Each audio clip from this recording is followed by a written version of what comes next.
शुरू कीजिए राजेश्वर जी।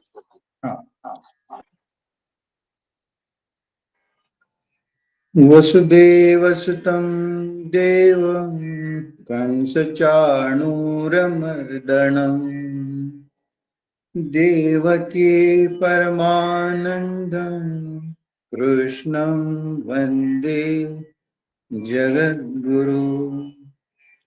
माझे नाव राजेश्वर पारिक असून मी पांढरकवडा जिल्हा यवतमाळ येथे राहतो. परमपूज्य सद्गुरू डॉक्टर श्रीकृष्ण देशमुख काका, आचार्य परमपूज्य गुरुवर्य डॉक्टर श्री सुनीलजी यांच्या चरणी मी साष्टांग नमस्कार करतो. आपण सर्व साधकांच्या चरणी पण मी नतमस्तक होतो. द्वादशाध्यायः ओम श्री परमात्मने नमः. श्रीमद्भगवत गीता अथ द्वादशोऽध्यायः. अर्जुन उवाच एवं सततयुक्ताये भक्तास्त्वां पर्युपासते ये चाप्यक्षरं व्यक्तं तेषां के योगवित्तमः. श्रीभगवानुवाच मय्यावेशमनो ये मां नित्ययुक्ता उपासते श्रद्धया पर्योपेता ते मे युक्ततमा मतः. ये त्वक्षरं निर्देशम् अव्यक्तं पर्युपासते सर्वत्र गमचित्यं च कुटस्थमचलं ध्रुवम्. संनियमेन्द्रियग्रामं सर्वत्र समबुद्धयः ते प्राप्नुवन्ति मामेव सर्वभूतहिते रताः. क्लेशोऽधिकस्तरस्तेषाम् अव्यक्तासक्तचेतसाम् अव्यक्ता हि गतिर्दुःखम् देहवद्भिरवाप्यते.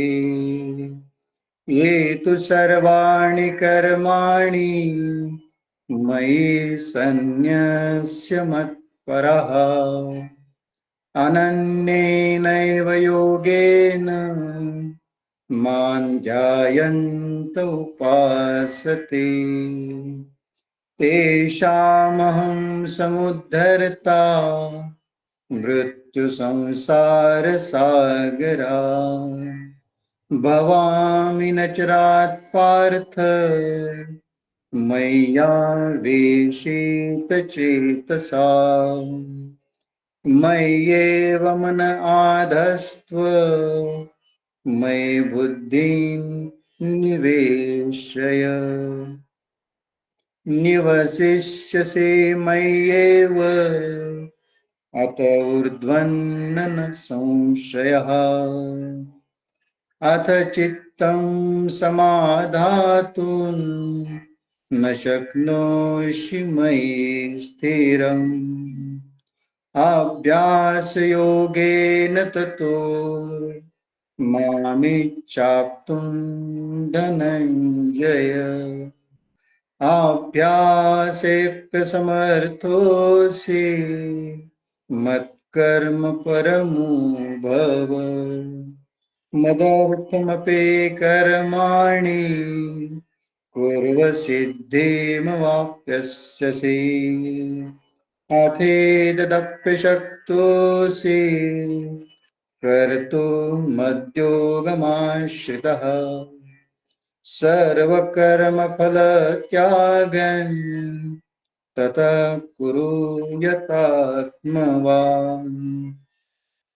श्रेयो हि ज्ञानमभ्यासात् ज्ञानात् ध्यानं विशिष्यते ज्ञानात् कर्मफलत्यागा त्यागात् शान्तिरनन्तरम् अद्वेष्टा सर्वभूतानां मैत्र करुण एव च निर्ममो निरहङ्कारा समदुःख सुख क्षमी सन्तुष्टः सतं योगी यतात्मा दृढनिश्चयः मय्यर्पितमनो बुद्धिर्यो मद्भक्तः स मे प्रियः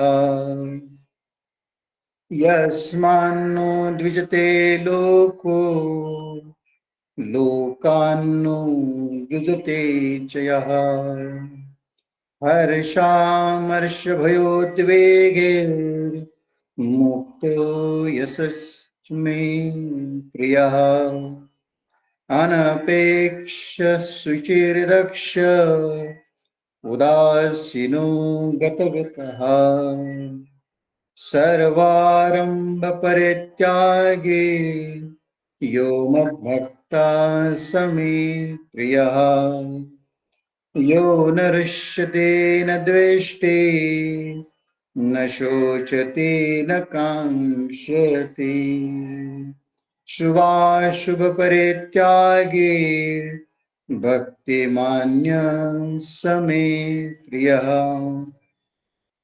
समशत्रौ च मित्रे च तथा मानापमानयोः शीतोष्णसुखदुःखेषु समसङ्गविवर्जितः तुल्यनिन्दास्तुतिर्मौनी सन्तुष्टो येन केनचित् अनिकेतस्थिरमतेर् भक्तिमान् मे प्रियो नरः ये तु धर्म्यामृतमिदम् यथाक्तो पर्युपासते श्रद्धानां मत्परमा भक्तास्तेतीव मे प्रियः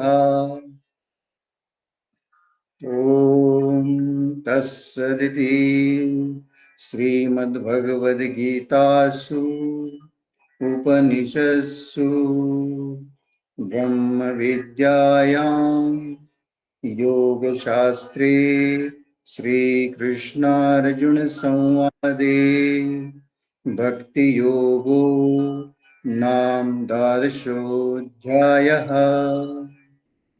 ॐ हरये नमः ॐ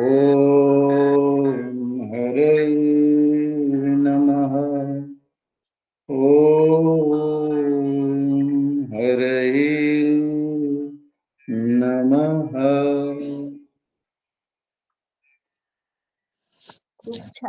राजेश्वर दादा, तुम्ही गीतेचा अध्याय खूप छान पठण केलात. तुम्हाला मी साष्टांग नमस्कार करते. परमपूज्य डॉक्टर काका यांना मी साष्टांग नमस्कार करते. परमपूज्य मंदाताई यांना मी साष्टांग नमस्कार करते. माझे सद्गुरू परमपूज्य सुनील काका आणि शैलजा काकू यांना मी साष्टांग नमस्कार करते. परमपूज्य श्रीधर स्वामी महाराज यांना मी साष्टांग नमस्कार करते. आणि श्रोते, तुम्ही तर जगदीशाची मूर्ती, तुम्हालाही मी साष्टांग नमस्कार करते. काल सौ अमृताताईंनी गीतेच्या 10व्या श्लोकांचे चिंतन केले. त्याचा आपण थोडक्यात आज गोषवारा बघूयात.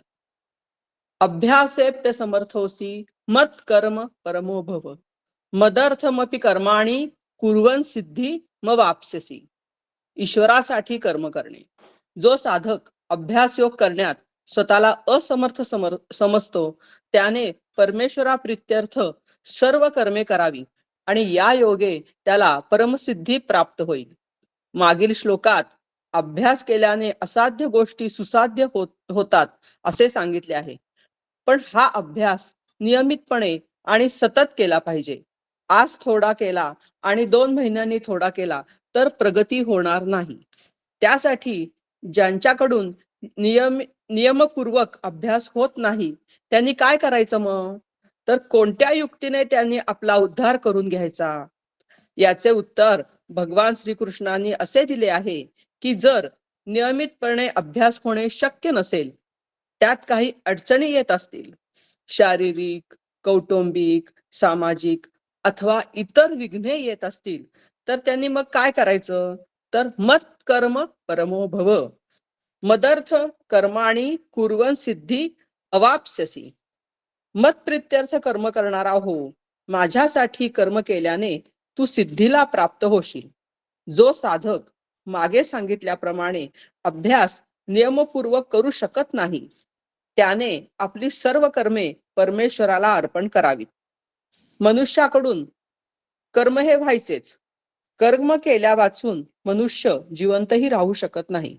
म्हणून जे कर्म होईल ते परमेश्वराला समर्पण करायचे. असा क्रम ठेवल्याने हळूहळू कर्म चांगले होऊ लागेल आणि उन्नतीच्या मार्गाने प्रगती होईल. असे समजा की एखादा मनुष्य अत्यंत निकृष्ट कर्म करत आहे. जर तो आपले कर्म राजाधिराज सर्वेश्वराला समर्पण करील तर त्या सर्व समर्पणाने त्याचे कर्म सुधारत जाईल. वाईट कर्म सोडण्याचा विचार त्याच्या मनात दृढ होत जाईल व काही कालानंतर तो स्वतः परिशुद्ध होऊन तो मोठा साधुपुरुष बनेल. म्हणून आपले सर्व कर्म सर्वज्ञ सर्व समर्थ परमेश्वराला अर्पण केल्यानेच मनुष्य सुधारू शकतो, हे विसरता कामा नये. आणि त्या योगे त्याच्या उद्धाराचा मार्ग मोकळा होऊ शकतो. हा मार्ग अत्यंत सुगमही आहे, कारण जे कर्म करायचे ते ईश्वरार्पण करायचे आहे. या दुसरे तिसरे काहीही नियम पाळण्याची आवश्यकता नाही. ओम तत्सदिती. आता डॉक्टर अनंत बांगडे हे 11व्या श्लोकावर चिंतन मांडणार आहेत. डॉक्टर बांगडे हे तुमसरचे रहिवासी आहेत. परमपूज्य डॉक्टर काका मुरगुड यांचे ते अनुग्रहित आहेत. व्यवसायाने डॉक्टर, हृदयरोग तज्ञ, MD कार्डिओलॉजिस्ट आहेत. हृदयरोग तज्ञ असल्यामुळे आत्मचर्चेमध्ये डॉक्टर काकांचे तत्वज्ञान हे हृदयचे ते हृदयी ठसवण्यात ते निष्णात आहेत. मी डॉक्टर अनंत बांगडे यांना विनंती करते की त्यांनी आपले चिंतन मांडावे. रामकृष्ण हरी. रामकृष्ण हरी. वसुदेव सुतं झालं सुरू. अनंत हा थोडा चेहरा येत नाही आहे बरोबर. आता हा ठीक. जग काहीतरी वसुदेव सुतं कंस देवं कंस चादूरमर्दनं देवकी परमानंदं कृष्णं वंदे जगद्गुरुं.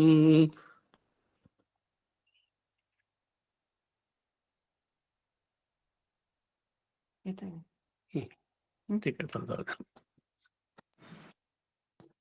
सदाशिवसमारम्भां शङ्कराचार्यमध्यमाम् अस्मदाचार्यपर्यन्तां वन्दे गुरुपरम्परां वन्दे गुरुपरम्पराम्. अभाग्यासी करी भाग्यवंतम ऐसे श्री सद्गुरु काका समर्थम जीवत्वाची खंतम स्वरूपी विराली. परमपूज्य डॉक्टर काकांना, माझे श्री गुरु डॉक्टर काकांना वंदन करतो. मंदाताईंना वंदन करतो. आपले आचार्य सुनील काकांना वंदन करतो. शैला काकूंना वंदन करतो. आज गीता पठण ज्यांनी केली त्या गजानन पारेखांना वंदन करतो आणि अत्रेताईंना सुद्धा वंदन करतो. आपण श्रोते जगदीशाची मूर्ती, आपण सर्वांना मी अभिवादन करतो. गीताचा आपला स्वाध्याय मंच आहे आणि गीतेचा स्वाध्याय चालू आहे आणि आपण 12वा अध्याय घेतलेला आहे आणि त्याच्यावर आपलं चिंतन चालू आहे. बघा, जसा वीज प्रवाहात आहे, पण वीज प्रवाहाला आपलं मीटर जोडलेलं नाहीये, घर जोडलेलं नाहीये, तर आपल्या घरी उजेड होण्याची व्यवस्था राहू शकत नाही. त्याच पद्धतीने गीतेच्या माध्यमातनं व विचार प्रवाह अर्जुनाला समोर ठेवून भगवंतांनी मांडला आहे. त्या विचार प्रवाहाशी मी जोपर्यंत जुळत नाही तोपर्यंत माझ्यामध्ये सुद्धा ज्ञानाचा प्रकाश होऊ शकत नाही. आणि त्यासाठी एक मनोभूमिका बनवणं नितांत आवश्यक आहे, एक श्रद्धा विकसित करणं आवश्यक आहे. आणि ती श्रद्धा विकसित झाली तर अर्जुनाचं जे झालं गीता ऐकल्यानंतर ते माझं सुद्धा होण्यास मदत होते. तर त्यामुळे गीतेचा प्रोजेक्ट काय आहे हा आपण थोडा समजून घेऊया. परमार्थांचा काका म्हणतात एक प्रोजेक्ट आहे, त्याच्याकडे कॅज्युअल अप्रोच कधी ठेवू नये. तर प्रोजेक्ट भगवंतांनी घेतला आहे. अर्जुन शोकसंतप्त होऊन भगवंताच्या चरणी आला आणि म्हणतोय शिष्यस्थेयम शाधीमाम प्रपन्नम, की मला आता कुठलाही मार्ग सापडत नाहीये, अनन्य होऊन शरणागत होऊन तू जे सांगशील ते मी आता ऐकायला तयार आहे, मला या अवस्थेतनं तुम्ही बाहेर काढा. आणि शिष्यत्व अर्जुनाने पत्करलं. आणि या ठिकाणी श्रीगुरु रूपाने आता भगवंतांनी विडा उचलला की मी याला शोकसंतप्त अवस्थेतनं काढून त्याला मी कार्यासाठी तत्पर करेल, कारण तो कर्मापासून पळून राहिलेला होता आणि त्याला कर्मामध्ये मी तत्पर करेल. तर या प्रोजेक्टनुसार भगवंतांनी गीता सांगितलेली आहे. आता बघा, अर्जुनालाच गीता सांगितली नाही, तर हा प्रोजेक्ट सगळ्यांसाठी आहे, परमार्थांचा ब्रीद आहे. सकळांचे येथे आहे अधिकारम करावया पार भव सिंधू अपि चेदपि पापेभ्यम सर्वेभ्य पापकृतम. तर पापातला पापी जरी असेल तरी त्याची तारण्याची व्यवस्था आपल्या परमार्थशास्त्रामध्ये आहे. आणि भगवंतांनी त्या उद्देशानेच इथे एक गीतेच्या रूपाने आपल्यासमोर तत्वज्ञान मांडलेलं आहे. हा एक प्रोजेक्ट आहे, तर अर्जुनासाठीच नाही सांगितलेलं आहे. कारण इथे जे अर्जुन कसा होता, अर्जुनाला तर सांगितलंच, पण अर्जुनाच्या निमित्ताने आम्हा सर्वसामान्यासाठी सुद्धा याची व्यवस्था केलेली आहे. 12व्या अध्यायामध्ये आणि माझा जो 11वा श्लोक आहे तोपर्यंत भगवंतांनी अगदी क्लास 1, क्लास 2, क्लास 3 आणि क्लास 4 अशी साधनांची उतरंडी मांडलेली आहे. ती केवळ अर्जुनासाठी नाही आहे, कारण अर्जुन कसा होता, अनुसयवे अनन्य गती. ज्ञानेश्वर माऊली म्हणतात तू आस्थेची संज्ञा.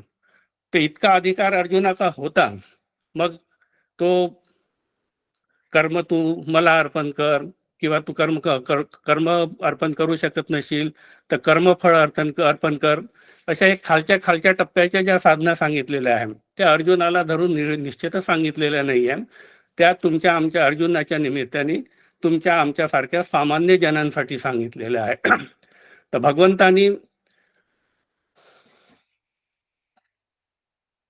भगवंत षडेश्वर गुणसंपन्न होते. जर दुःखाची निवृत्ती करायची असते अर्जुनाच्या, तर त्यांनी कुठलाही चमत्कार करून कर्तुम अकर्तुम अन्यथा कर्तुम शक्ती वापरून तात्काळ त्याचं निवारण करू शकले असते भगवंत. पण भगवंताचं हे इथं काहीतरी ठेवायला देतो दुसरा हे आणते तिथलं आणलं घेते. कर्तुम अकर्तुम अन्यथा कर्तुम शक्ती वापरून ते तात्काळ निवारण करू शकले असते, पण त्या यांनी अर्जुनाची फक्त तात्कालिक शोकनिवृत्ती झाली असती. आणि भगवंतांना आणि परमार्थाला हे मंजूर नाही आहे. परमार्थांचं ब्रीद आहे कारणासह सकल दुःख निवृत्ती आणि परमानंदाची प्राप्ती. आणि ते प्राप्त करायचं असेल तर त्याच्यासाठी आत्मवित होणं नितांत आवश्यक आहे. आत्मवित शोकम तरती. तत्र क मोहा क शोका. आणि त्यामुळे भगवंतानी एक विडा उचलला आणि त्यानुसार मग सगळ्या अध्यायातनं, पहिल्या अध्यायातच आपल्याला दुसऱ्या अध्यायामध्येच ते सांगून झालं, तत्वज्ञान सांगून झालं. पण ते अर्जुनाला रुचलं नाही.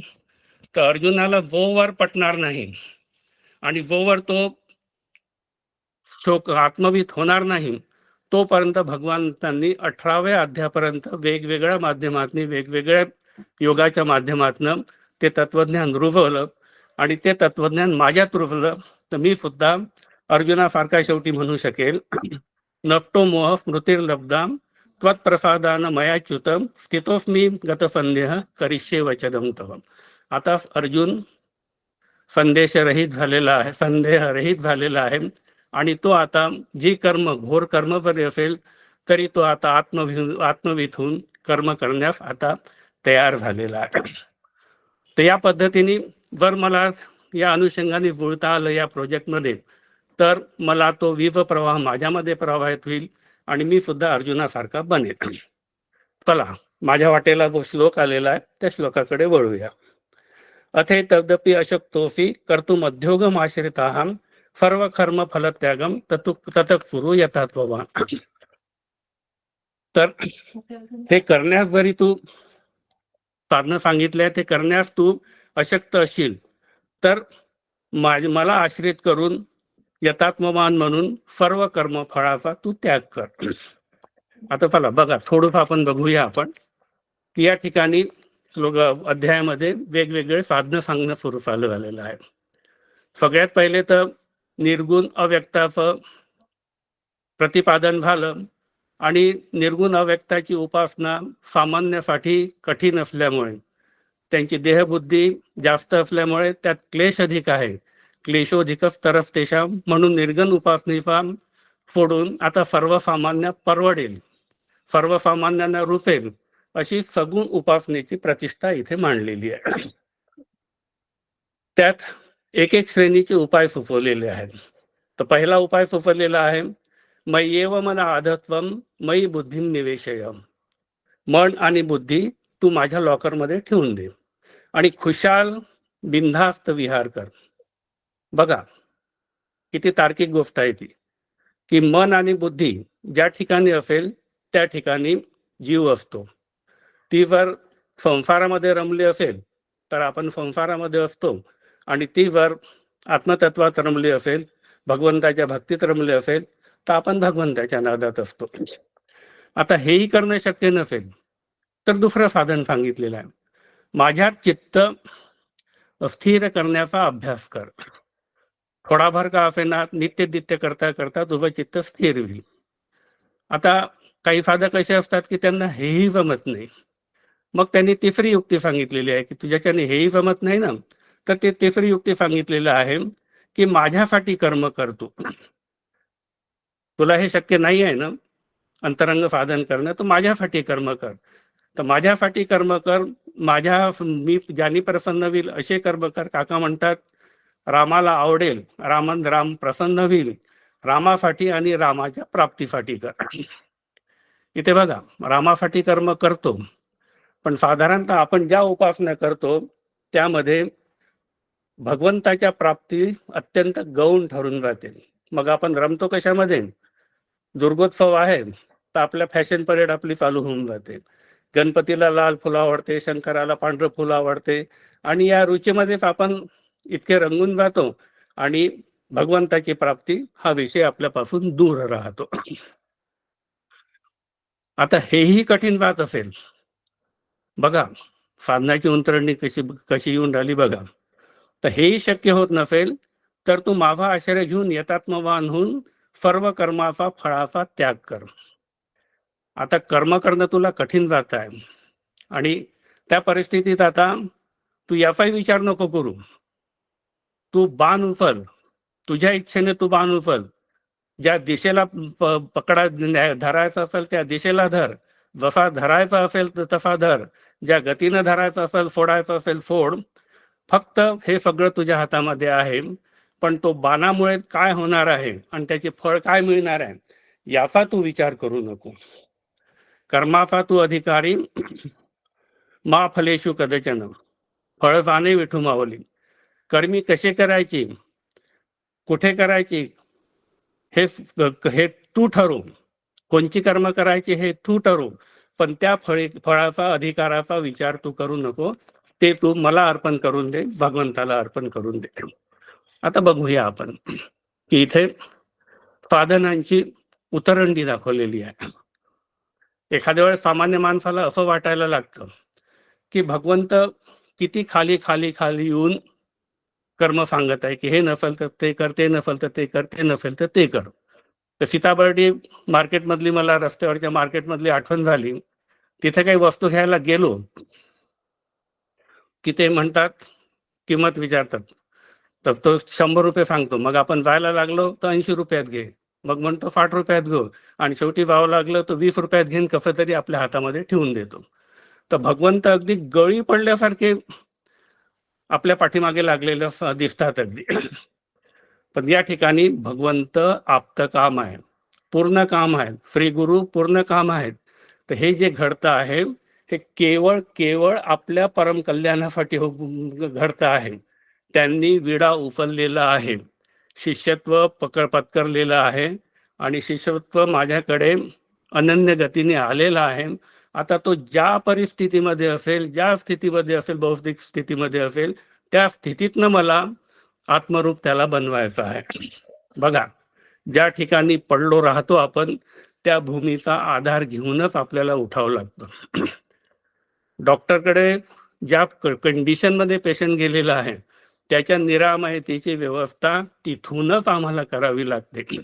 आणि सद्गुरू सुद्धा इथे तेच काम करत आहे. ते म्हणत नाही की तू असा झाला तर मी तुला देईल. तू ज्या ठिकाणाहून आहे त्या ठिकाणाहून मी तुला आत्मवीत करण्याचा चंग विडा घेतलेला आहे.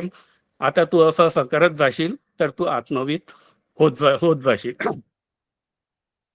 तर या ठिकाणी गुरूंनी जे साधन सांगितलेले आहे, जे क्लास 1, क्लास 2, क्लास 3, क्लास 4 आपल्या नोकरीच्या भाषेमध्ये आपल्या लक्षात येतं सगळं अगदी ते आपण आता समजुतीसाठी समजूया की क्लास 4चं आपल्याला हे साधन दिलेलं आहे. तर या साधनांकडे विचार केला तर हे तरतम भाव आपल्यामध्ये निर्माण होण्याची शक्यता आहे. आणि या ठिकाणी जे साधन दिले किंवा ज्या पद्धतीने दिलेलं आहे त्याविषयी मला श्रद्धा निर्माण होणं नितांत आवश्यकता आहे. ज्ञान मार्गामध्ये विचाराची, विवेकाची आवश्यकता आहे, आणि भक्ती मार्गामध्ये श्रद्धेची नितांत आवश्यकता आहे. श्रद्धावान लभते ज्ञानम. आणि ह्या अध्यायाचा उपक्रम आणि उपसंहार सुद्धा हा श्रद्धेच्या पासून सुरुवात झालेला आहे. मयो यश मनो हेमाम नित्ययुक्त उपासते श्रद्धया परोपेतास्ते ते मे युक्त तमामतः. भगवंतांनी इथून सुरुवात केलेली आहे आणि शेवट कुठं केलेला आहे, ये तू धर्म्यामृतम इदम यथोक्त परुपासते श्रद्धाना मत्परमा भक्तास्तेतीव मे प्रिया. तर अशा पद्धतीने श्रद्धेने जे अनुष्ठान करून मला प्राप्त करतात ते भक्त मला अत्यंत प्रिय आहेत. त्याच्यामुळे श्रद्धेचा विचार सुद्धा या साधनेच्या बाबतीत आपल्याला करणं गरजेचं आहे. तर श्रद्धेचे 3 भाग आपण बघूया या ठिकाणी भक्तियोगामध्ये. श्रद्धेची पहिली जी बाब आहे त्या शास्त्राच्या आधारे श्री गुरूंनी किंवा भगवंतांनी हे साधन सांगितलेलं आहे. ते शास्त्र मला आत्मवीत करून देईल याविषयी माझी नितांत श्रद्धा असायला पाहिजे. तस्मात शास्त्र प्रमाण स्वतः भगवंतच म्हणत आहे. श्रुती स्मृतीचे अर्थ होऊन या मूर्त, आणि ते मूर्त होऊन रूपांतर करून आमच्यामध्ये वावरत असलेले आमचे श्री गुरु त्यांच्याविषयी श्रद्धा मला असायला पाहिजे. त्यांच्याच मुखकमलातनं मला आता निरनिराळे साधन मिळत आहे. आणि तिसरं, त्यांनी जे साधन दिलेलं आहे त्याप्रती माझी उदंड श्रद्धा बसायला हवी. तर ही श्रद्धेची ठिकाणं मला लक्षात घ्यायची आहे. तर शास्त्र माझ्यासाठी किती व्यवस्था करते याबद्दल श्रद्धा मला तयार व्हायला पाहिजे. शास्त्र जे आहेत ना आपली, ती साधनांप्रती रिजिड नाहीये, ती सिद्धांताप्रती आणि साध्याप्रती अत्यंत रिजिड आहेत. सद्गुरू आणि संत तर आपली त्याही पुढची व्यवस्था करून देतात, ते अत्यंत कळकळवळू आहेत. ते शास्त्र साधनांच्या बाबतीत फ्लेक्झिबल आहे. आणि आपल्या शास्त्राची एक महत्त्व लक्षात घ्यायची आहे, आपलं शास्त्र अपौरुषेय आहे. बाकीचे शास्त्र तुम्ही बघाल तर ती मानवनिर्मित आहे. दुसरं, आपल्या याच्यावर विविध साधनं सांगितलेले आहेत. गीतेच्या अध्यायामध्ये 18 अध्यायापर्यंत वेगवेगळे सगळ्या युक्त्या सांगितलेल्या आहेत आणि त्या सगळ्या आत्मविद करण्याकडे आहेत. तर कधी कधी आपल्यावर हल्लाबोल सुद्धा होतात की काय हे तुमचं, कधी हे करा म्हणता, कधी ते करा म्हणता, ते करी म्हणता, तुमचा एक विचार पक्का नाही आहे. अशा पद्धतीची कधी कधी आपल्यावर टीका सुद्धा होते. पण हे तर्काला आणि मानसशास्त्राला अत्यंत धरून ही विचार मांडणी आहे. आपलं साधन एककल्ली नाही आहे की तुम्हाला हे व्हायचं असेल तर हेच करा, तुम्हाला जमत असेल तरी करा, जमत नसेल तरी करा.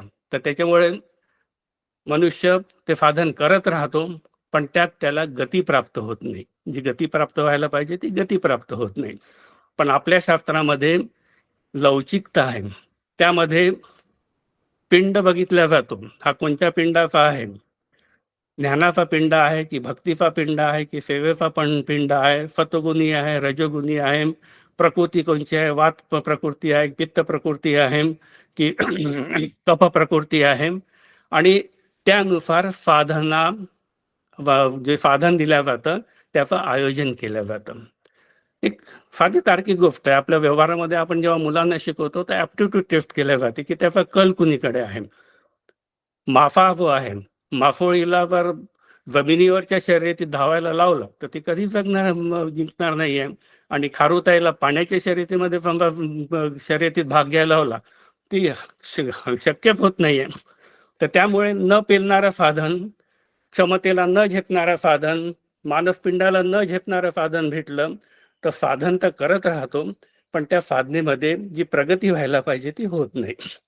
उदाहरण घ्यायचं राहिलं तर मी कामधंद्यामध्ये बिझी आहे, ग्रोथचं सदैव माझं चिंतन आहे आणि निवृत्त होण्याचं साधन मला दिलं गेलं तर ते साधन करत जाईल श्रद्धेपोटी आणि करता करता कंटाळून जाईल आणि साधन सोडून देईल. तर या पद्धतीने साधनाचं आयोजन अत्यंत विचारपूर्वक आपल्या शास्त्राने त्याची व्यवस्था करून दिलेली आहे. त्याच्यामुळे साधन कसं असं रस्त्याने दिसलं दुकान औषधाचं आणि खाल्लं ते औषध कामाचं नाही, औषध डॉक्टरांनी दिलेलं असावं. रस्त्यात धन पडलेलं आहे ते कामाचं नाही, ते धन माझ्या अधिकाराचं असावं. तसं साधन सुद्धा ग्रंथातनं पाहून केलं, मला रुचीला आवडलं म्हणून केलं, दुसऱ्याला पाहून केलं, दुसऱ्याने सांगितलं म्हणून केलं, तो करतो म्हणून केलं, अशा पद्धतीचं साधन मला त्या गतीपर्यंत नेऊ शकत नाही. त्यासाठी मला श्रोत्रिय ब्रह्मनिष्ठ गुरूंनी दिलेलं साधन ते केलं पाहिजे. आता गुरूंप्रती माझी जी असायला पाहिजे ती श्रद्धा विकसित व्हायला पाहिजे गुरूंप्रती. तुम बिन कौन हमारा, सतगुरु तुम बिन कौन हमारा, दाता तुम्हारे द्वार से किसके द्वार जाए, सद्गुरु जगी एक चित्राता. ही अनन्य श्रद्धा माझी सद्गुरूंप्रती असली पाहिजे. ते ब्रह्मनिष्ठ आहे आणि ते मला परिपूर्ण पद्धतीने या मार्गावर नेतील. गोंदवलेकर महाराजचं उदाहरण आहे की किती प्रगाढ श्रद्धा असेल त्यांनी. त्यांना तुकामाईंनी बोलवलं आणि त्यांनी वाळूवर तिथे गड्डा खोदायला सांगितलं. गड्डा खोदला, त्या गड्ड्यामध्ये बाजूला मुलं खेळत होती, त्यांना तिथं पुरून द्यायला सांगितलं, त्याच्यावर बसून राहायला सांगितलं आणि मग लोक आले तिथे तर सांगितलं की तुमची मुलं जी आहे या पापड्यांनी गाडलेली आहेत आणि बदा बदा मार सुद्धा खायला लागला. आणि त्याच्यानंतर एवढ्या सगळ्या दिव्यातनं गेल्यानंतर सुद्धा गोंदवलेकर महाराजांची श्रद्धा डगमगली नाही. गुरु माझ्या कल्याणासाठीच करत आहे हा त्यांचा विश्वास डगमगला नाही. मग तुकाबाईंनी स्वतः त्याला मलमपट्टी केली आणि ब्रह्मपदावर आरूढ केलं. तर या पद्धतीची श्रद्धा माझी गुरूंविषयी तयार झाली पाहिजे. जे सांगतील, जे करतील, जे असं कनिष्ठ जरी साधन वाटत असेल तरी ते माझ्या कल्याणासाठीच असेल. आई जशी मुलाला रसेल, पचेल आणि पोषण होईल असा गोड घास भरवत असते, तशी माऊली सुद्धा आपल्याला तसं साधन देत असते. आपले डॉक्टर काकांकडेच बघा. वेदांत भास्कर म्हणून त्यांचा डिंडीम आहे. ते वेदांच्या गोष्टी सांगतील, पण त्यांच्याकडे साध्यातला साधा साधक गेला तर त्याला ते नाथ कथा सुद्धा वाचायला, कथात्मक वाचायला देतील किंवा रुक्मिणी स्वयंवर सारखे ग्रंथ सुद्धा त्यांना देतील. कशासाठी? त्याचं कल्याण व्हावं, त्याचा पोत बघून इथून तरी तुझ्या सर्वात व्हावी, तुझं चित्त शुद्ध होत व्हावं, शांत होत व्हावं, तू ज्ञानाचा अधिकारी बनत व्हावा आणि तू आत्मवित व्हावा, ही कळकळ राहते त्यांची. तैसी ही कळवळ्याची जाती लाभाविन करती प्रीती. ते पूर्ण काम आहे, त्यांना कुठलीही आवश्यकता नाही, ते सदैव आनंदात डुंबत आहेत, पण केवळ केवळ केवळ आपल्यासाठी ते इतक्या पातळीवर पण देतात आणि विश्वास देतात की घाबरू नको, मी तुझ्या पाठीशी आहे, यू आर नॉट लॉस्ट. म्हणून इथून सुरुवात केली तरीही तुझं कल्याण होऊ शकते, असं ते सांगत राहतात. आणि बघा, गुरुच्या सानिध्यामध्ये बोध बदलतो आणि बोध बदललं की क्रिया बदलते. साधारण उदाहरण घ्यायचं राहिलं की देव भाजी आणायला जातो आणि जमलंच तर मी देवाचं दर्शन करून घेतो आणि देवदर्शनाला जातो आणि येताना भाजी घेऊन येतो. हा क्रिया पालट होत राहतो. तर गुरूंनी दिलेलं साधन आहे, त्या साधनाच्या प्रती कमी जास्त हा तुलनेचा विकार करू नये. तुलनेचा न मिळो शाप, तया अद्वैताचा उशाप, मिळती झडे पाप भेदभावाचे. तरताम भाव बघू नको, त्याला हे दिलं त्याला ते दिलं. कारण अशा पद्धतीने जर विचार केला ते एक तर मनात न्यूनगंड प्राप्त होतो की मला काहीच येत नाही, मला अक्कल नाही आहे, किंवा दुसरा मग त्या न्यूनगंड घालवण्यासाठी अहंकार तयार होतो. हम कम है क्या, हम करके बताएंगे. अशा पोकळ वल्गना मग होत राहतात आणि परमेश्वराची प्राप्ती साध्य दूर राहून जातं. तिसरी जी आपली श्रद्धेचं स्थान असायला पाहिजे ते असायला पाहिजे ज्या मुखातनं साधन आलेलं आहे त्याच्याविषयी झालं. आता जे साधन मला गुरुजीने दिलेलं आहे त्या साधनाविषयी विचित्र जरी वाटलं, कनिष्ठ जरी वाटलं, तरी तेच साधन मला तारणार आहे. त्यांनी जप दिला असेल, मंत्र दिला असेल, साधन दिलं असेल, वाचायला दिलं असेल, जे काही दिलं ते साध्यातलं साधं असं फुटकळ वाटणारं जरी दिलं असेल तरी तेच साधन मला तारून देईल, याविषयी माझी श्रद्धा असली पाहिजे. एक उदाहरण घेऊया, कारण भक्तियोगाचा हा भाग आहे आणि भाव तयार झाल्याशिवाय भक्ती तयार होत नाही आणि श्रद्धा तयार होत नाही. भाव विना भाव बळे आकळे, एर विना न कळे, भाव तेथे देव. तर भक्ती मार्गामध्ये भाव अत्यंत आवश्यकता आहे. तसंच एक बालक होतं, ते गुरुजींकडे गेलं. गरीब घराण्यातलं होतं आणि मंदबुद्धी होतं. तर गुरुजींकडे गेलं की मला तुम्ही अनुग्रहित करा. आता त्या बालकाला त्यांनी सांगितलं की तू किनी गाई राखायचं काम कर आणि वनामध्ये जा. बालक जायला लागलं. आता बालक त्याने बालबुद्धीने म्हटलं की मला भूक लागेल, मग मी काय करावं? तर बरं बेटा म्हणे, तू हे घे, काही शिदा बांधून द्यायला सांगितलं, याच्या तू भाकरी बनवायच्या आणि खायच्या. फक्त एक अट आहे म्हणे, काय करायचं? तू जेव्हा भाकरी खायला लागशील तेव्हा नैवेद्य देवाला अर्पण करायचं. नामदेव महाराजाच्या बाबतीत ही कथा येते. तर झाला, तो गेला, वेळ टळली आणि त्याला भूक लागली, बनवल्या भाकऱ्या आणि देवा या हो प्रसादाला, घ्या गोड करा सेवेला चालू झालं त्याचं. पण भगवंत काही आलेच नाही. हा आता रडत बसला, भूक राहील, हे करील, विनवण्या करायला लागला आणि अत्यंत आस्तिक भावाने त्यांनी विनवणी केली आणि तिथे कृष्ण भगवान प्रकट झाले, जेवले त्याच्यासोबत. झालं, हा आला दुसऱ्या दिवशी म्हणजे मला 2 माणसं द्या म्हणे, कारण माझ्यासोबत एक दुसराही देव येतात म्हणे जेवायला. गंमत वाटली पण दिलं त्यांनी. त्या दिवशी काय झालं की श्रीकृष्ण भगवान महालात गेले तर रुक्मिणीने वाढलं तर अर्धवटच जेवले म्हणे, मी बाहेर घेऊन आलो भक्ताकडे. आता काय ती महिमासाठी दुसऱ्या दिवशी रुक्मिणीजी पण सोबत आल्या आणि झालं, दोघांचा वाटा पडला. आता एवढूसा जीव त्याच्या 3 वाटे पडले. परत गुरुजीकडे आले, मला जास्त द्या म्हणजे ते दोघं येतात. आता हे काय गडबड आहे हे बघायसाठी गुरुजी बाकीच्या शिष्यासोबत आले. तर त्या दिवशी त्यांना दिसलं की स्वतः भगवंत आहे, रुक्मिणी आहे आणि बाल गोपाल सुद्धा आलेले आहे, ग्वालबाल आलेले आहे. तर अशी निष्ठा आपली त्या साधना प्रतीवर असली तर आपण निश्चितच आपण त्याला पार करून जातो अगदी. तर हा 3 ठिकाणी माझी निष्ठा तयार झाली पाहिजे. आता ह्या साधनांकडे बघूया. सो कॉल्ड आता हे क्लास 4चं साधन आपल्याला दिलेलं आहे. ते साधन केल्याने खरोखरच मी त्या ठिकाणी पोचतो. त्या साधनांची काय दर्जा आहे आणि ते खरोखरच तिथपर्यंत मला पोचेल का, अशी शंका येणं हे आहे. ते शास्त्रानेच त्याची व्यवस्था आपल्यासाठी केलेली आहे. तर शास्त्राने व्यवस्था काय, शास्त्र अत्यंत फ्लेक्झिबल आहे साधनांच्या बाबतीत. तर त्यांनी अनुकल्प म्हणून म्हटलं जाते. आपण वैदिक कृत्य करतो की अभावे शालिचूर्णम वा शर्करा वा गूढस्थता.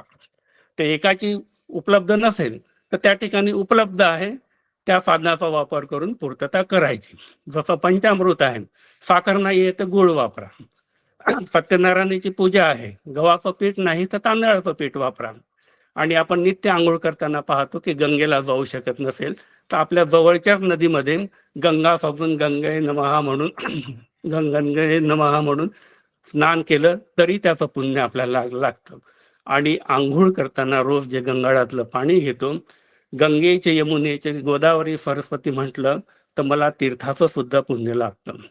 मंत्र स्नान सुद्धा आपल्यामध्ये पवित्रतेचा विधी आहे आणि नसलं तर भस्म स्नान सुद्धा पवित्रतेचा विधी आहे. आणि या विधी जरी अलग अलग दिसलं असेल तरी त्याचं प्राप्तव्य हे एकच आहे आणि त्याचं फळ जे आहे ते एकच आहे. माऊली इथे सुंदर दृष्टांत देते आहे. अमृतयाच्या सागरी जे लाभे सामर्थ्याची तोरी, त्याचे अमृत लहरी पोळी भरली. अमृताच्या सागरामध्ये डुंबला काय किंवा त्या लहरीचं लाटेतलं पाणी प्राशन करून पोळ भरली काय, शेवटी अमृतच आपल्याला मिळणार आहे. मंदाताईचा एक दृष्टांत देतो इथे. त्यांनी ब्रह्मपुरीला जेव्हा 13 आचार्य प्रस्थापित झाले आपले, तर त्यावेळेस थोडासा हा साधकांच्या मनामध्ये घोळ येण्याची शक्यता होती की हे श्रेष्ठ आणि मी कनिष्ठ असा भाग होण्याची थोडी हे होती. तर त्यांनी तो दृष्टांत दिला होता रेल्वेच्या इंजिनाचा आणि डब्याचा. मला जर शिवगडला जायचं असेल रेल्वेने तर ताकद असेल तर मी इंजिनचा ड्रायव्हर बनावं. ते बनू शकत नसेल तर सेकंड एसीचा डबा आहे, सेकंड एसी मध्ये परवडत नसेल तर थर्ड एसीच्या डब्यामध्ये बसायचं. थर्ड एसीच्या डब्यात परवडत नसेल तर स्लीपर कोच मध्ये बसा. स्लीपर मध्ये बसत नसेल तर थर्ड याच्यामध्ये बसा, जनरल मध्ये बसा. आणि तसंही जमत नसेल तर गार्डला विनवणी करून त्याच्या डब्यामध्ये बसता येईल आपल्याला. बघा, आपापल्या पद्धतीने बसलेले आहे पण सगळे डबे इंजिनाला जोडलेले आहे. गाडी शिवगडला चाललेली आहे आणि कोणी कुठल्याही डब्यात बसलेला असेल पण तो त्याच्याशी जोडलेला असेल तर तो शिवगडलाच पोचेल. त्या पद्धतीने साधनाची जरी भिन्नता दिसत असेल तरी गंतव्यामध्ये कुठलाही फरक पडत नाही आहे. तर या पद्धतीने मला साधनांबद्दल विचार करायचा आहे आणि त्या श्रद्धायुक्त भावनेने मला हे जे साधनं सांगितलेलं आहे ते ज्या युक्त्या सांगितलेल्या आहे त्यात श्रेष्ठ कनिष्ठ हे न बघता मी ज्याथून मला सुरुवात करायची पडलो आहे त्या भूमीपासून मला सुरुवात करता आली पाहिजे आणि ती मी सुरुवात करू शकलो तर माझी प्रगती होत जाईल. बघा, साधन झेपेल, परवडेल तेच माणूस करू शकतो. 1 दिवस 2 दिवस ताव मारून मोठमोठ्या गोष्टी करता येतील पण आयुष्यभर ते शक्य होणार नाही. तर त्याच्यामुळे जे श्री गुरूंनी आपल्याला रुफेल, पफेल, झेपेल असं जे साधन दिलेलं आहे ते सतत नित्य नियमाने करीत जावं. चला, आज जे आपल्याकडे साधन दिलेलं आहे त्या श्लोकाकडे परत वळूया. अथे तदपि अशक्तोऽसि कर्म मध्योगम आश्रिता सर्व कर्म फलत्यागम ततत कुरु यथात्वमा. वेगवेगळी साधनं युक्त्या सांगून झाल्या. मन बुद्धी माझ्यात गुंतो, अभ्यास नसेल जमत तर अभ्यास कर, अभ्यास करू शकत नसेल माझ्यासाठी कर्म अर्पण कर, आणि हेही करू शकत नसेल तर तू कर्म जसे करायचे आहे तसे कर, जिथे करायचे असेल तिथे कर. पण त्या कर्मफळाचा मला त्याग कर. ते कर्मफळ तू आपल्याकडे घेऊ नको. कर्मण्येवाधिकारस्ते मा फलेषु कदाचन. कर्म कुठे करायचे, कशी करायची, कधी करायची याचा तुला अधिकार आहे. पण कर्म फळाच्या बाबतीत कर्म पुरुषतंत्रत्वात. कर्म करू की नको, कोणते करू, कसे करावे, हे करू की ते करू, याचा तुला मनुष्याला स्वतंत्र आहे. पण त्याचं फळ जे भेटणार आहे, कर्माचा तू अधिकारी, फळ जाणे विठुमावली. बघा, खेळण्यामध्ये आपण पत्ते खेळतो. पत्ता टाकेपर्यंत, आपला डाव टाकेपर्यंत मला पूर्ण स्वातंत्र्य आहे. पण एकदा पत्ते पडल्यानंतर समोरचा काय खेळतो, काय करतो हे माझ्या हातामध्ये नाही आहे. माझी इनिंग संपल्यानंतर दुसऱ्या जे काय करायचं असते ते दुसरी इनिंग खेळण्यावाल्याला करायचं असतं. माझ्यासमोर कुठलंही ऑप्शन राहत नाही. फौज बचन के पहिले बचन के बाद नाही. तर मग काय करायचं इथं, ते कर्माचं फळ जे मला मिळतं आहे ते ज्या पद्धतीने भेटायचं आहे त्या पद्धतीने भेटेल. ईशसृष्टीचा नियम आहे. काय नियम आहे? कर्म तिथे कर्मफळ ठरलेलं आहे. तर कर्मफळाला अमृत म्हटलं गेलेलं आहे. ते काय करायचं आहे त्या ठिकाणी? कर्माच्या फळाविषयी मी आशा ठेवायची नाही, कर्माच्या फळाविषयी मी अशी अपेक्षा ठेवायची नाही. जसं आधी सांगितलं आहे, धनुष्य जसं जो तीर उचलायचा उचल, जो ज्या दिशेने लावायचं असेल त्या दिशेने लाव, जशा पद्धतीने लावायचं असेल तर लाव, जशा पद्धतीने फोडायचं असेल तर फोड, पण त्याच्यानंतर त्याच्यात तू गिंतू नको. बघा, साधारणतः जीवाची ही सवय असते की तो स्वार्थ पाहत असतो की हे केल्याने मला काय होईल आणि फायदा काय होईल किंवा नुकसान काय होईल. आता या छोट्याशा युक्तीमध्ये, या साधनामध्ये माझं नुकसान काहीही नाहीये. मला काही खूप मोठं योगाचा अभ्यास करायचा नाही, मन गुंतवण्याचा अभ्यास करा नाही, माझ्याजवळ ती बुद्धी नाही अभ्यास करण्याची, माझ्याजवळ अर्पण करण्याची ती क्षमताही नाही आहे. पण कर्म मला करायचं आहे आणि कर्म सोडायचंही नाही आहे. जसं वाटेल तसं करायचं आहे आणि त्याचा फळाविषयी आशा मला सोडायची आहे. आता आशा सोडल्यानंतर काय माझं काही बॅलन्स नील झालं का? कारण भगवंताच्या कर्तुराज्ञया, तर जो भगवंता सृष्टीचा नियम आहे की कर्म केलं तर कर्माला फळ हे कुठल्याही परिस्थितीत मिळणार. ते भगवंतानी जसं नियोजित केलेलं आहे तसं भेटणार आहे. कर्माचं फळ हे अपेक्षित किंवा अनपेक्षित राहत नाही, अनुकूल किंवा प्रतिकूल राहत नाही आहे, सुखकारक किंवा दुःखकारक राहत नाही आहे. ते जसं आहे तसंच आहे आणि ते प्रत्येक कर्माला मिळतेच. तर यामध्ये there is no loss, no benefit. तर ते फळ मिळणारच आहे. त्याच्यामुळे मला करायसाठी काहीच अडचण नाही आहे. नियोजित आहे ते तर मला मिळणारच आहे अगदी. पण गडबड कुठं होते? मला नियोजित मध्ये समाधान नसते, मला अपेक्षेनुसार राहते. कारण कर्म करतानाच मी असं झालं पाहिजे, इथे झालं पाहिजे आणि असं मिळ पडलं पाहिजे, हे कर्म करतानाच माझी धारणा तयार होऊन जाते. आणि त्या ठिकाणी भगवंतांनी काय म्हटलेलं आहे की जे आहे ते तत्क्षणीच तू हरिओम तत्सत म्हणून बाजूला होऊन जा. बघा, दोन मधला फरक आहे. मी जर कर्मफळाची अपेक्षा ठेवली तर ते जितकं भेटायचं आहे तेवढंच भेटणार आहे आणि ते मला कधी अनुकूल वाटेल, कधी प्रतिकूल वाटेल. पण मी भगवंताला अर्पण केलं तर ते फळ भगवंत प्राप्ती मला करून देईल. एक साधं पण व्यावहारिक उदाहरण आहे. काम करून राहिलेलो आहे एका धनिकाच्या इथे आणि त्याला 150 रुपये मजुरी असेल तर मजुरी मागितली की माझी मजुरी द्या तुम्ही. तर मजुरी मागितली तर तो तुमचा जो मोबदला आहे तितका देईल मोबदला. पण त्याला म्हटलं समजा मालकाला की मालक तुम्ही आपल्या पद्धतीने तुम्हाला जे योग्य वाटेल असेल ते द्या.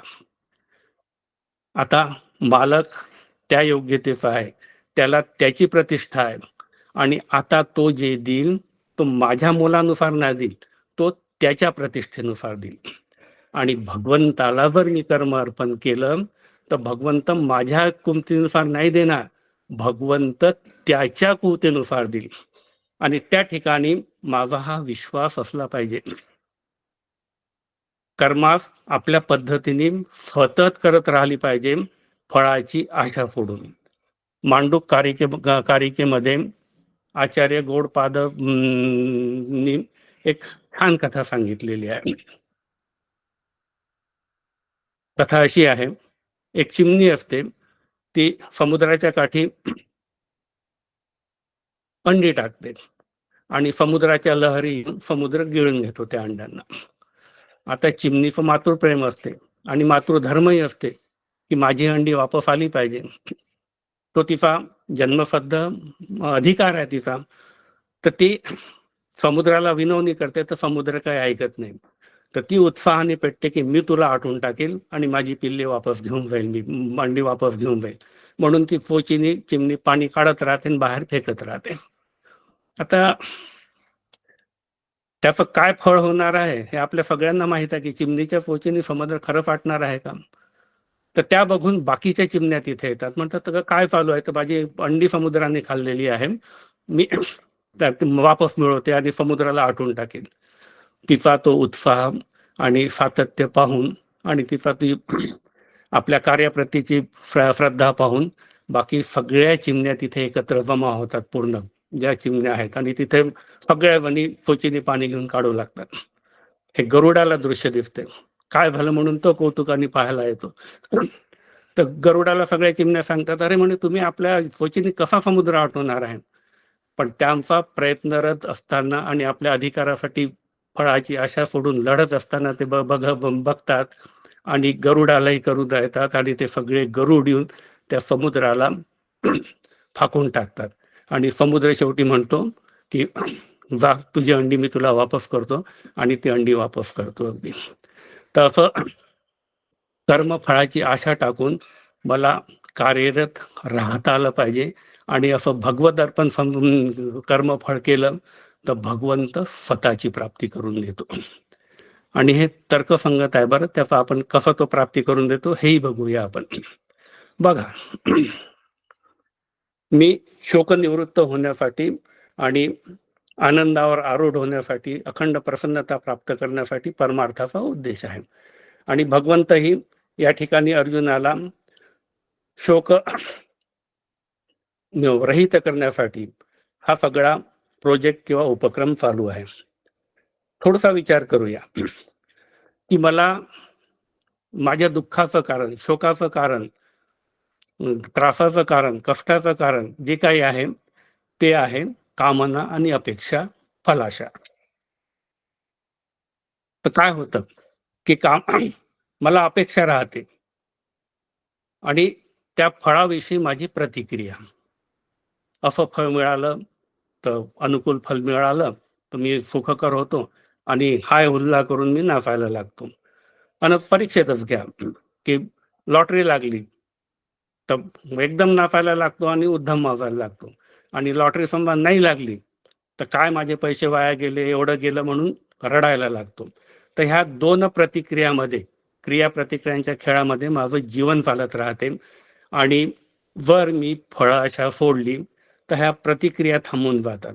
आणि प्रतिक्रिया थांबल्यानंतर त्याच्यातले सुखदुःखाच्या ज्या उर्मी उठतात, तरंग उठत राहतात, ते सुखदुःखाचे तरंग थांबून जातात. आणि तरंग थांबले की त्यागात शांतीनंतर सहजच मला शांतीचा अनुभव येतो. त्या ठिकाणी चित्त शुद्ध होतं, चित्त शांत होतं. तर माझ्या जीवनामध्ये जे द्वंद्व आहेत, माझ्या जीवनामध्ये जो संघर्ष आहे, माझ्या जीवनामध्ये जे दुःख आहेत, माझ्या जीवनामध्ये अतृप्तीची जी भावना आहे ती या फलाशेमुळे आहे, कामनामुळे आहे. उतरंडी आपल्याला माहीतच आहे. तर हे कर्म मला कसे टाळता येतील आणि माझ्या जीवनामध्ये खरोखरच या क्रिया प्रतिक्रियांनी फलाशेनी भयदोष मांडला आहे का एक दोन उदाहरणावरून बघून घेऊया. एक सुनील काकांनी त्यांच्या प्रवचनात दिलेलं उदाहरण देतो मी, जे आपल्या नित्याचं आहे, की मुलांप्रती आपण आजच्या काळामध्ये इतके बिलकुल त्यांच्यामध्ये आसक्त असतो, अगदी बिलकुल, आणि त्यांच्याप्रती आपण अगदी तेवढे पोटतिडकीने आपण त्यांच्या करिअरसाठी झटतही असतो. 12वे वर्ष आहे, अत्यंत महत्त्वाचं वर्ष आहे. तर त्याच्यासाठी आपण त्याला कोचिंग लावून देतो, त्याच्यानंतर त्याचा अभ्यास घेतो, त्याच्यासाठी रात्र जागतो, त्याच्या खाण्याची व्यवस्था करतो, त्याच्या परीक्षेची व्यवस्था करतो, आणि ही सगळी 1,00,000-2,00,000 पॅकेज खर्च करून आपण त्याची व्यवस्था करतो. आता व्यवस्था केल्यानंतर परीक्षा दिली. आता परीक्षा दिल्यानंतर निकाल कसा लागेल, काय लागेल, असा लागेल का, हे कॉलेज भेटेल का, ते कॉलेज भेटेल का, जमलं असेल का, हे झालं असेल का, आता किती विचार डोक्यामध्ये डोकावत राहतात. निकाल लागल्यानंतरही जेव्हा आपण प्रक्रियेमध्ये उतरतो ऍडमिशनच्या, तर हेच कॉलेज भेटेल का, तेच कॉलेज भेटेल का, असं कॉलेज असेल का, तसं कॉलेज असेल का, ह्या कितीतरी विवंचना आपल्याला सतावत राहतात. आणि का बरं होतं हे? कारण आपल्याला अपेक्षित फळाची अपेक्षा असते आणि नियोजित फळ तर मिळालेलंच असतं. नाही त्याला इकडे ऍडमिशन भेटली तर दुसरीकडे भेटून जाईल, नाही IITian झाला तर इंजिनियर तर होईल, पण त्याचा ऍक्सेप्ट करायला किंवा स्वीकार करायला आपण तयार नसतो आणि सतत आपण टेन्शनमध्ये असतो. दुसरं एक साधं उदाहरण घेतो, माझ्याच व्यवसायातलं आहे. डेंग्यूची साथ जिकडे तिकडे चालू आहे. आता डेंग्यू झाल्यानंतर प्लेटलेट्स कमी होतात. डॉक्टर सांगतात की सध्याची कंडिशन ठीक आहे, समजा प्लेटलेट्स कमी झाल्या तर रक्तस्राव होईल, सिरियस बनू शकेल, तर तुम्हाला थोडी काळजी घ्यावं लागेल. तर आता तुम्ही 5-7 दिवस थोडेसे काढा, तुम्ही वेट अँड वॉच ही पॉलिसी असते, कारण तसा काही इलाज काही डेंग्यूचा नाही आहे. पण या वेट अँड वॉच पॉलिसीमध्ये आपण किती अस्थिर असतो. डॉक्टर यांनी योग्य औषध दिलेलं आहे, योग्य पद्धतीने हे केलेलं आहे, पण आपलं फलाशा चालत राहते आणि काहूर चालत राहते मनामध्ये, असंच होईल का, तसंच होईल का, प्लेटलेट चालतील का, नाही वाढल्या तर कसं होईल, आणि मन चिंती ते वैरी न चिंती. तर या पद्धतीने सदैव मी अशांत अवस्थेमध्ये असतो. आणि अशांत अवस्थेमध्ये कावरली गाय काठी खाय, आमच्या इकडे म्हण आहे ती, की जे नाही करायला पाहिजे ते करत बसतो. मग त्याच्यासाठी या वैद्यूकडे जा, त्या वैद्यूकडे जा, व्हॉट्सअपवरचे मेसेजेस तपास, आणि त्यानुसार जो उपचारांचा भडीमार होतो. तर अशा पद्धतीचं अशांत जीवन आपण जगत असतो. तर माऊली इथे कर्म त्यागाला नाही बोलत आहे, कर्म करणारच आहे. कर्म केल्या न किंचित क्षणमपि जायते. माणूस कर्म केल्याशिवाय राहू शकत नाही, शरीर यात्राही होऊ शकत नाही. माऊली याच्यासाठी म्हणजे भगवान इथे त्यासाठी सूचित करत नाहीये, कर्म करण्याविषयीने सूचित करताय, कर्माच्या फळाचा तू त्याग कर. कर्म करायला बंदी नाहीये, कर्म फळाच्या याला इथे भगवंत तिलांजली दे म्हणत आहे. आणि माऊली कशी तिलांजली दे ती कर्म फळाला, ते माऊलींनी फार सुंदर वर्णन केलेलं आहे. खडकी वैसे वर्षले का अग्नी माझी पेरले, कर्मे मानी देखिले अपनी जैसी. बघा, खडकावर माऊलींचे दृष्टांत अगदी सुंदरच असतात. अगदी की खडकावर समजा पाणी पडलं तर त्या ठिकाणी काहीतरी होतं का, पाणी निघून जातं, म्हणजे पाणी निष्फळ होऊन जातं. अगदी अग्नीमध्ये समजा कितीही बियाणं टाकलं, काय तिथं चांगलं विषक्तही बियाणं टाकलं आणि सशक्तही बियाणं टाकलं तरी काय होईल, तिथं काहीच उपजणार नाही तिथे, कारण तिथं संस्कारच तयार होणार नाही. आणि स्वप्नामध्ये समजा मी राजा झालो किंवा स्वप्नामध्ये मी भिकारी झालो, एक उदंड ऑलिम्पियन बनलो, तरीही जागर झाल्यानंतर त्या स्वप्नामधलं काही राहणार आहे का? म्हणजे ते पूर्ण निर्बीजच असेल, तिथे फळ नावाची कुठली निर्मितीच होणार नाही. जे कर्म कितीही त्या ठिकाणी घडले तरी ते निष्फळ होत जातील. तर त्या पद्धतीने माझे निष्फळ करणं होत जावं. वृक्ष आपले फळं फोडून देतो, तर कुठं पडलं, काय पडलं, याच्यापासून काय मला भेटेल, काय नाही, याचा कधी विचार करतो का? पण या फळ कसं भेटेल, काय भेटेल, याच्याबद्दल आपण सदैव विचारातच राहतो. अगदी माऊलींनी आणखी दुसरा दृष्टांत दिलेला आहे आणि ते आपण करत असतो. कर्म फळ टाकून राहता येतं का हो आपल्याला? आपले पंतप्रधान माननीय नरेंद्र मोदीजी होते. एक्झिट पोलचे निर्णय चालू आहे, मतमोजणी चालू आहे, पण ते ध्यान अवस्थेमध्ये त्याही क्षणी होते. किती उत्तेजक अवस्था राहते हो, उमेदवारच नाही झोपत. उमेदवारासारखे आपण ज्यांच्याशी काही संबंध नाहीये, ते सुद्धा आपण या विचारात राहतो की कोण जिंकेल, मुख्यमंत्री कोण बनेल, न हे कोण बनेल, न तो कोण बनेल. पण नरेंद्र मोदीजी आपले निवांतपणे साधना करत होते. अगदी आपले डॉक्टर काका घ्या, या गावाला गेले की पुढच्या गावाला ते सगळं विसरलेले असतात. इतका सहज वृक्ष जसं फळ टाकतं तसा फलक त्या करत असतात. आणि हो, ही तर दूरची गोष्ट झाली, आपण सुद्धा तो फलत्याग करत असतो. जेव्हा कन्यादान महादान म्हटलं गेलेलं आहे, तर कन्यादान जे राहतं, तर कन्या करताना आपण त्या बालिकेला छोट्याशाच्या म्हणून वाढवतो, कोडकौतुक करतो, संपूर्ण पुरवतो, तिला बनवतो, घडवतो आणि घडवल्यानंतर तिला जावयाच्या सुपूर्त करून देतो सासरी. आता या ठिकाणी आपण तिच्याकडून काही परतफेडीची अपेक्षा करतो का हो आपण? कुठलीच अपेक्षा करत नाही आपण. निस्वार्थ पद्धतीने निष्फळून आपण ते कार्य करत असतो आणि त्याचा खरंच आनंदही भेटतो आपल्याला. पण तीच गोष्ट पुत्राच्या बाबतीत, पुत्राला आपण वाढवतो, पण त्याच्या पाठीमागे आपली फलाशा लागलेली असते की हा माझा म्हातारपणाची काठी बनेल. आणि मग अपेक्षाभंग झाला तर ज्याच्यासाठी हत्तीवरून साखर वाटलेली होती त्याच्या नावाने आता कडा कडा बोटं मोडून बसतो आपण. आणि हेच काय फळं ममत पाला. आणि म्हणून आपली रडकी सुरावली आपण सुरू करून देतो.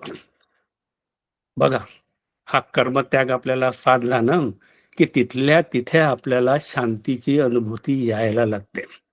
तर भगवंते काय म्हणतात, हा कर्मफल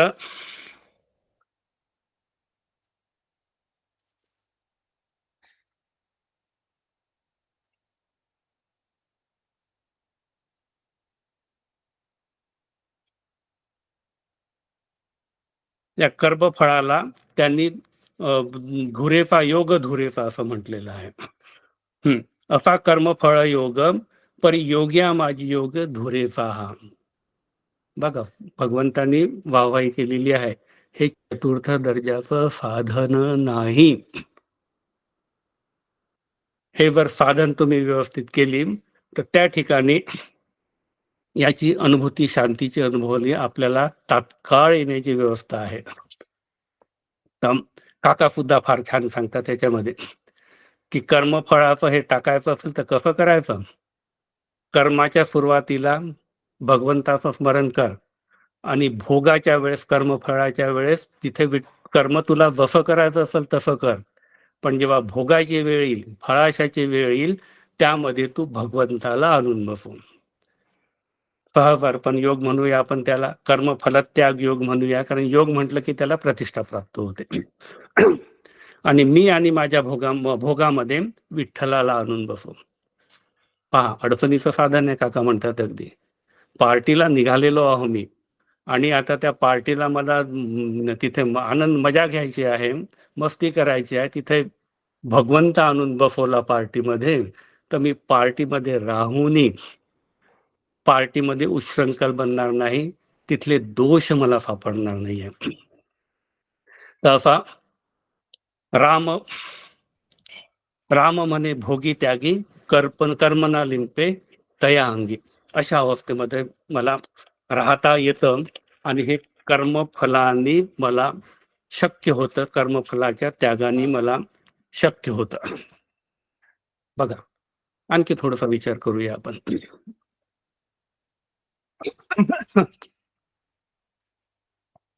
तर कर्मफळ त्याग करते वेळी इथे दोन गोष्टी आणखी जोडलेल्या आहेत. अथे तदक्षतोसी कर्तो मध्योगम आश्रिताः सर्व कर्मफल त्यागम ततः करू युतात्मा. मध्योग आश्रित हा मधल्या ह्याच्यामध्ये आलेला आहे. त्याचे दोन अर्थ होतात की मला आश्रित करून तू कर्म कर, किंवा दुसरा असा अर्थात निघतो की आश्रित राहून तू कर्म करू शकत नसेल तरी सर्व कर्म फलत्याग कर. आणि कसा कर तिथे लावलेला आहे, यथात्मवान बनून कर. जागा कुठं राहायच्या? कर्माची सुरुवात झाली की कर्माचा संस्कार उमटूच द्यायचा नाहीये. आणि त्याच्यासाठी उमटायचं नसेल तर त्यासाठी काय बनावं लागेल? यथात्मवान बनावं लागेल. यत इंद्रिय भव नाही म्हटलं की त्या यतमन नाही म्हटलेलं आहे. यथात्मवान काया वाचा मनाने बुद्धीच्या निश्चयाने तू तिथे फय्यत हो आणि जागरूक राहा. कारण मी कर्मफलात अटकतो आहे की नाही, संस्कार तयार होतो की नाही, याच्यासाठी सावध साक्षी दक्ष तया तात्काळाची मोक्ष अपने आत्म के चिंतन में हरदम जागृत रहना है. अगदी मोक्याची जागा आहे. जागा कुठं राहायचं आहे? जागा त्या ठिकाणी राहायचं आहे.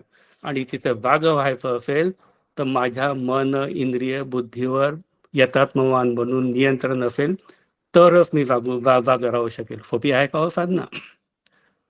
बघा, संस्कार निर्माण होऊ द्यायचा नाही. संस्कार निर्माण झाला की कर्तृत्व तयार होईल आणि फलाशाचा भोग घ्यायला लागलो तर भोक्तृत्व तयार होईल. आणि कर्तृत्व भोक्तृत्व तयार झालं की त्या भ्रांतीनुसार मला दुःखाची घसरणी चालू होऊन जाते. अगदी बिलकुल. आणि कर्तृत्व भोक्तृत्व भ्रांती घालवायची असेल तर या दोन ठिकाणी मला जागायचं आहे की संस्कार निर्माण होऊ द्यायचा नाहीये आणि कर्माच्या फळे मध्ये भगवंताला बसवायचा आहे. बघा, निष्काम होण्याची विधी सांख्ययोगामध्ये सांगितलेली आहे. प्रजहाती यदा कामान सर्वान पार्थ मधोगतान आत्मना आत्मनितुष्ट स्थितच प्रज्ञ प्रदुच्यते.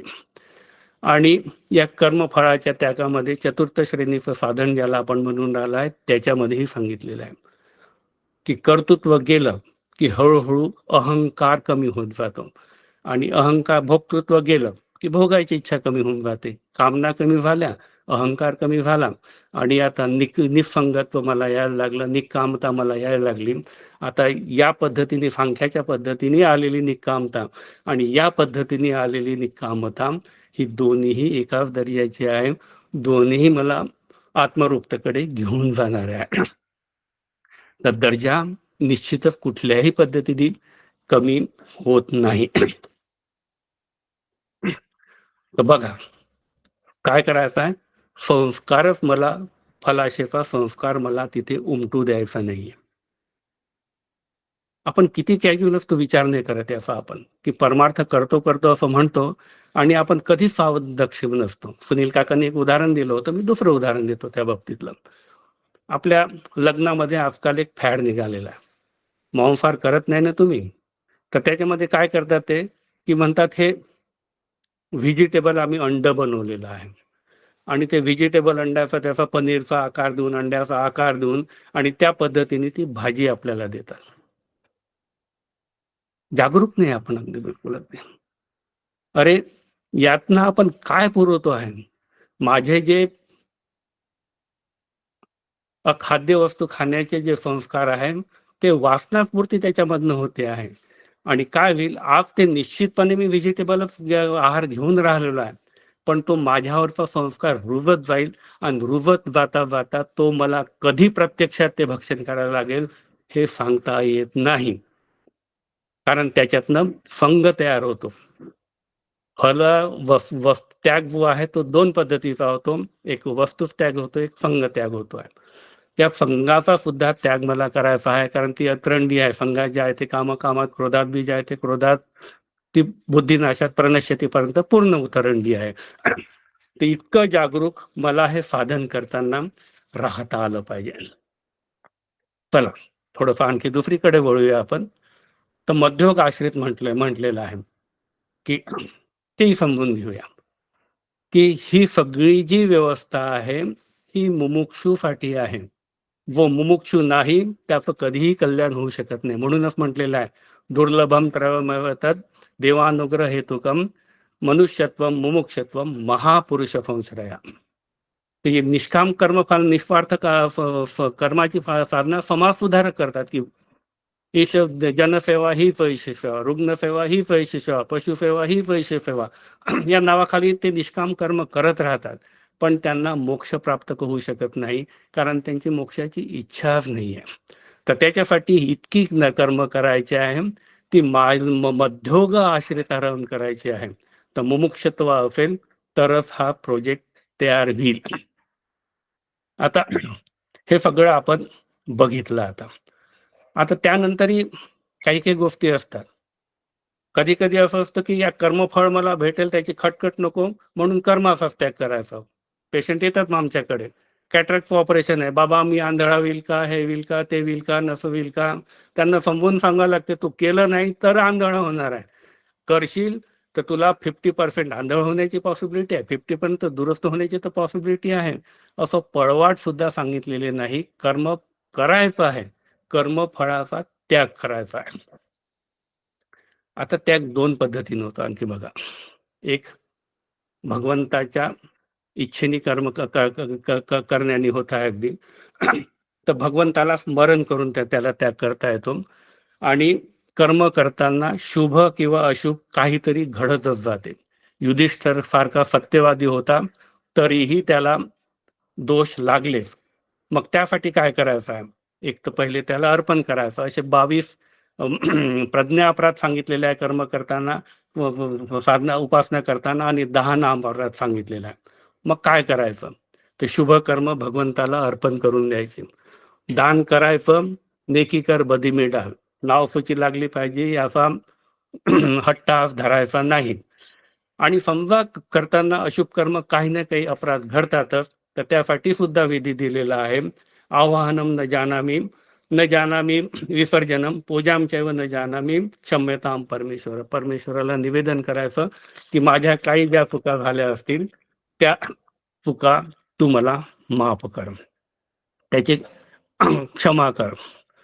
आता बघा, भगवंताचा हा प्रोजेक्ट आहे आणि प्रोजेक्टनुसार कसं ही संगती आहे त्याचा थोडा आपण अभ्यास करूया. तर आता हे कर्म करून राहिलेलं आहे, चतुर्थ दर्जाचं साधन सांगितलेलं आहे, आणि त्यामुळे साधकाच्या मनामध्ये होऊ शकतं की हे चतुर्थ दर्जाचं साधन आहे. साधन तर सांगितलेलं आहे, खालच्या पातळीवरून सांगितलेलं आहे, पण ते साधन श्रेष्ठ आहे हे सांगण्यासाठी त्या साधनाची पाठराखण सुद्धा केलेली आहे. अरे, थर्ड क्लासच्या डब्यामध्ये बसलेला आहे तू, किंवा आपल्या जनरल डब्यामध्ये बसलेला आहे. आता त्याच्यामध्ये त्याचा उत्साह तयार झाला पाहिजे तर जनरलच्या डब्याची साधनं सांगावं लागतील ना. अरे, तिथे बसल्याने तुझं तपाचरण होते, तुझी तितिक्षा वृत्ती वाढते, लोकांची संपर्क वाढतो, आणि ह्या सगळ्या गोष्टी त्याचे पॉझिटिव्हनेस सांगावं लागतील. त्याच पद्धतीने भगवंतांनी पुढच्या श्लोकामध्ये सांगितलेलं आहे की हा प्रोजेक्ट असा नाही आहे, तुला जे साधन दिलेलं आहे त्याची प्रतिष्ठा सुद्धा मांडलेली आहे, त्याची पाठराखण केलेली आहे, आणि त्याला डिफेंड सुद्धा केलेला आहे. ज्ञानात ध्यान विशिष्यते, ध्यानात कर्मफल त्यागात, त्यागात शांती निरंतरम, श्रेयोही ज्ञानम अभ्यासात, ज्ञानात ध्यानम विशिष्यते, ध्यानात कर्मफल त्यागम, त्यागात शांती निरंतरम.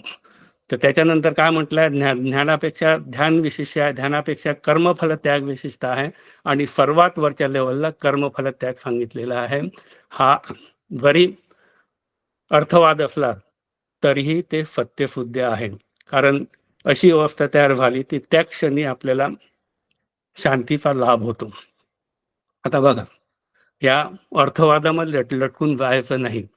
साधनांच्या ग्रेड सगळ्या सांगितलेल्या आहे, क्लास 1 पासून तर क्लास 4 पर्यंत साधना सांगितलेल्या आहे. भगवंतानी इथे सवलत दिलेली आहे, पण भगवंतानी पुढे सवलती नाही दिलेल्या आहे, हे लक्षात ठेवा. अधिकार संपन्न हो तू, इथूनही तू अधिकार संपन्न होऊ शकतो आहे. तर या साधन केल्याचे काय परिणाम दिसायला पाहिजे ह्या पुढच्या श्लोकामध्ये सांगितलेलं आहे. बघा, या अध्यायाची सुरुवातच जी झालेली आहे ना, ते सिद्धांचे गुण काय असावे, भक्ताचे गुण काय असावे, तीर्थप्रज्ञाचे गुण काय असावे, सुरुवातच इथून झालेलं आहे. निर्वैर सर्व भूतेषु यस मामिती पांडवा. मला पूजन करायचं असेल, माझ्यामध्ये हे व्हायचं असेल, मत्पर व्हायचं असेल, तर निर्वैर सदभूतेशी हे गुण तुझ्यामध्ये दिसलेले पाहिजे. निर्वयता दिसले पाहिजे, सर्व प्रतिभा भाव दिसला पाहिजे, आणि त्याच्यानंतर हे साधनं सांगितली, आणि साधना सांगितल्यानंतर मग पुढचे जे गुण दिसायला पाहिजे ते सांगितले आहे. अद्वेष्टा सर्व भूतांना मैत्र करून एवच. तर मी ते होतो आहे की नाही ही जबाबदारी माझ्याकडे लागलेली आहे. बघा होतं काय, आम्ही परमार्थात मोठ्या दिमाखाने वावरतो अगदी, की मी इथे जातो, मी यांना गुरु केलेला आहे, मी असं असं करतो, मी इतका जप करतो, मी इतका ध्यान करतो, मी इतकी शिबिरं अटेंड केलेले आहे. आणि घरातल्या माणसांसमोर किंवा आपल्या आजूबाजूच्या लोकांसमोर आपण डिंग हाकत असतो. आणि त्या डिंग हाकण्यामध्ये माझ्यात काहीच बदल दिसत नाही. ना क्रोध गेलेला असतो, ना कामना कमी झालेला असतं, ना रजोगुण कमी झालेला असतो, ना फडफडणं, बडबडणं, तिडतिडणं, अशांत राहणं बंद झालेलं नसतं. असा कुठलाही परिणाम माझ्यामध्ये दिसत नसतो. आणि हा परिणाम जर दिसत नसेल तर मग समोरचे माणसं आणि आमच्या साधनाबद्दल सुद्धा जे नाही बोलायला पाहिजे ते बोलायला लागतात आणि तरुण पिढी याच्याकडे प्रवृत्त होत नाही. तर काकांनी इथे म्हटलेलं आहे, हे सगळ्या साधनांचा परिणाम तुला दिसला पाहिजे. स्थितप्रज्ञाची लक्षणं पाहाली, भक्ताची लक्षणं पाहाली, योग्याची लक्षणं पाहाली, तर सगळ्या ठिकाणी एकच आहे. अद्वेष्टा सर्वभूतानां मैत्र करुण एवच निर्ममो निरहंकार सुख दुःख क्षमी. अशा पद्धतीचं थोडंसं जरी अवलोकन केलं तर प्रत्येक ठिकाणी मला सुरुवातीला वाटलं की हे सगळीकडे फारकच सांगितलेलं आहे. फारकं नाही, साधन कोणतंही असो, कोणत्याही मार्गाने जा, सांख्ययोगाच्या मार्गाने जा, बुद्धियोगाच्या मार्गाने जा, कर्मयोगाच्या माध्यमाने जा, ध्यानाच्या माध्यमातून जा, भक्ती मार्गाच्या माध्यमातून जा, गुणक्रयतीच्या माध्यमातून जा, या ठिकाणी गाडी येऊन पोचली पाहिजे.